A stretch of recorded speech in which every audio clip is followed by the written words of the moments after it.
स्वामी रामकृष्ण परमहंस ठनठनिया कालीबाड़ी मंदिर में मां सिद्धेश्वरी की पूजा करने अक्सर जाते थे। मां के गीत गाते, भक्तों को मां की महिमा बताते। उसी समय उन्होंने कहा था कि महादेव के हृदय में काली विराजती हैं। अब इन तस्वीरों को देखिए। मां सिद्धेश्वरी के सामने पीएम मोदी हाथ जोड़कर खड़े हैं। उनके सामने मां हैं और स्वामी रामकृष्ण परमहंस हैं। इन फोटो को भी देखिए। शिवलिंग पर पीएम मोदी कमल पुष्प अर्पित करते हैं। उनके सामने महादेव हैं, स्वामी विवेकानंद हैं। ये तस्वीरें लगभग 300 साल का इतिहास कहती हैं। ये तस्वीरें बताती हैं कि अगर अंग्रेजी साम्राज्यवाद के कारण हिंदुओं के पतन की शुरुआत कलकत्ता से हुई थी, तो पुनरुत्थान की शुरुआत भी कलकत्ता से ही होने जा रही है। कैसे? इसके लिए आप इस वीडियो को ध्यान से देखिए, पूरा देखिए और शेयर जरूर करिए। दोस्तों, ठनठनिया कालीबाड़ी मंदिर मां की जागृत शक्तिपीठ है। तांत्रिक साधक उदय नारायण ब्रह्मचारी ने एक शमशान की भूमि पर मिट्टी से मां की मूर्ति बनाई थी। ये लगभग 300 साल पहले की बात है। तब न कोलकाता बना था, न अंग्रेज शासक थे। ब्रह्मचारी ने मिट्टी की ही दीवारें बनाई और ताड़ के पत्तों की छत बनाई। उस समय यह जगह गोविंदपुर और सुतानोटी गांवों के घने जंगलों में स्थित थी। लोग जब रास्तों से निकलते थे तो उन्हें मंदिर की घंटी से ठन ठन की आवाज सुनाई देती थी। इसलिए मंदिर का नाम ठनठनिया कालीबाड़ी मंदिर पड़ गया। खास बात यह है कि यहाँ माता को मांसाहारी प्रसाद भी चढ़ाया जाता है। लगभग 300 सालों से ये मंदिर लोगों की आस्था का केंद्र बना हुआ है। बड़ी बात यह है कि यहाँ मां काली के सबसे बड़े उपासक स्वामी रामकृष्ण परमहंस भी मां की पूजा करने आया करते थे। और अब पीएम मोदी पहुंचे हैं। दोस्तों, अगर डॉट्स को मिलाएंगे तो आपको हिंदू पुनरुत्थान की पूरी कहानी समझ में आ जाएगी। देखिए, अंग्रेजी साम्राज्यवाद के कारण हिंदू मूल्यों, हिंदू सभ्यता और हिंदू धर्म का पतन बंगाल से ही, विशेष तौर पर कोलकाता से ही शुरू हुआ था। कैसे? अंग्रेजों ने 1757 में प्लासी का युद्ध जीत लिया। युद्ध जीतने के बाद उन्होंने देश की राजनीतिक सत्ता पर कब्जा कर लिया। लेकिन बात यही नहीं रुकी। अंग्रेजों ने भारतीयों को मानसिक गुलाम बनाना शुरू किया। इसके लिए सबसे जरूरी यह था कि हिंदुओं को अपने हिंदू होने पर ही शर्मिंदा कर दिया जाए। उनके अंदर अपने धर्म को लेकर ही हीन भावना भर दी जाए। सभ्यता को शर्म की वस्तु बना दिया जाए। कुछ ऐसा किया जाए जिससे पीढ़ियों तक अपने ही धर्म को लेकर हीन ग्रंथि बनी रहे। मैकाले ने इस बात को बहुत स्पष्ट तरीके से कहा। उसने लिखा कि वो एक ऐसा समाज बनाना चाहता है जो ब्लड से, कलर से तो भारतीय हो, लेकिन उनकी पसंद, विचार, नैतिकता और बुद्धि अंग्रेजी हो। इसके लिए अंग्रेजों ने बंगाली सोसाइटी का टेक ओवर किया, उसे फीड किया और फिर भद्रलोक नाम का समाज सामने आया, जो था तो प्रबुद्ध बंगाली लोगों का समूह, लेकिन उनके विचार, उनकी पसंद, उनकी नैतिकता सब कुछ अंग्रेजों जैसी थी। अंग्रेजों ने इस भद्रलोक को पूरे भारत पर लाद दिया। स्कूलों, कॉलेजों, विश्वविद्यालयों में, अखबारों में, मैगजीनों में, रेडियो में, टीवी में, साहित्य में, कविताओं में, लेखों में, होर्डिंग्स में, बैनर्स में, पैम्फलेट में इसी समाज के लोगों को, इनके विचारों को भर दिया गया। इससे हिंदुओं में अपने ही धर्म के प्रति हीन ग्रंथि पैदा की गई।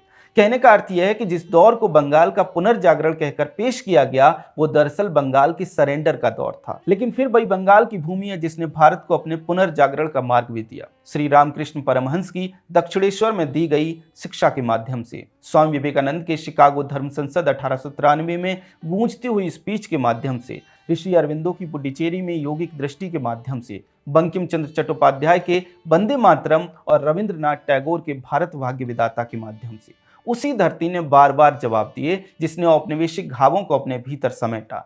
बंगाल की धरती से बार बार उठती हुई पुनर्जागरण की आवाजें इस बात का संकेत हैं कि बंगाल का शरीर जरूर लहूलुहान था, लेकिन उसकी आत्मा ने देश को पुनर्जागरण का मंत्र सुनाना कभी बंद नहीं किया। दोस्तों, मंत्र तो हमेशा मौजूद था, लेकिन उसे क्रियान्वित करने के लिए राजनीतिक सत्ता की कमी थी। इसे पूरा करने के लिए भी एक बार फिर बंगाल आगे आया और मां काली की धरती ने भारत को भारतीय जनसंघ के रूप में उसका राजनीतिक हथियार दिया। 21 अक्टूबर 1951 को बंगाल की माटी के लाल श्यामा प्रसाद मुखर्जी ने जनसंघ की स्थापना की। मजे की बात यह है कि जनसंघ के पहले 3 में से 2 सांसद बंगाल से थे। श्यामा प्रसाद मुखर्जी कलकत्ता साउथ ईस्ट और दुर्गा चरण बनर्जी मिदनापुर झारग्राम से, जबकि तीसरे सांसद उमाशंकर त्रिवेदी थे। ध्यान से समझिए, अंग्रेजों ने बंगाल पुनर्जागरण के नाम पर हिंदू सभ्यता को गलत रास्ते पर ले जाने का प्रयास किया, लेकिन बंगाल की धरती ने समय समय पर असली पुनर्जागरण के रास्ते दिखाए और फिर उन्हें क्रियान्वित करने के लिए भी बंगाल से ही जनसंघ का जन्म हुआ, जो कि आज बीजेपी जैसे वटवृक्ष का रूप ले चुका है। अब इस वटवृक्ष की जिम्मेदारी है कि वो इस चक्र को पूरा करके सही मायनों में हिंदू बंगाल का पुनर्जागरण करे और कलकत्ता से हिंदू सभ्यता का जो पतन शुरू हुआ था, वो वहीं से हिंदू पुनरुत्थान शुरू हो। दोस्तों, सुकून की बात यह है कि वही होता दिखाई दे रहा है। जी हाँ, पीएम मोदी जब ठनठनिया कालीबाड़ी मंदिर में पूजा कर रहे थे, तब वे यूं ही वहां नहीं पहुंच गए थे, बल्कि उनका वहां जाना भी एक चक्र का पूरा होना है, एक संकेत है। कैसे? इस फोटो को देखिए। पीएम के सामने मां है और श्री रामकृष्ण परमहंस हैं और श्री रामकृष्ण परमहंस की सेवा परंपरा का पीएम मोदी ने अपने सार्वजनिक जीवन के हर चरण में सम्मान किया है। ये वही रामकृष्ण परमहंस हैं जिनकी काली साधना ने नरेंद्र नाथ दत्त को स्वामी विवेकानंद बना दिया। वही विवेकानंद जिनके बेलूर मठ में पीएम मोदी लौट लौट कर जाते हैं, जिनके विचारों पर, उनके रास्तों पर पीएम मोदी दृढ़ विश्वास के साथ चलते हुए दिखाई देते हैं। मां काली से रामकृष्ण, रामकृष्ण से विवेकानंद, विवेकानंद से श्यामा प्रसाद मुखर्जी और श्यामा प्रसाद मुखर्जी से नरेंद्र मोदी। इन सब के केंद्र में है बंगाल। जी हाँ, इन सभी को एक साझा सूत्र में पिरोने वाला है बंगाल। तो मित्रों, ये चक्र कोई संयोग नहीं है, बल्कि धर्म का अपना लेखा जोखा है।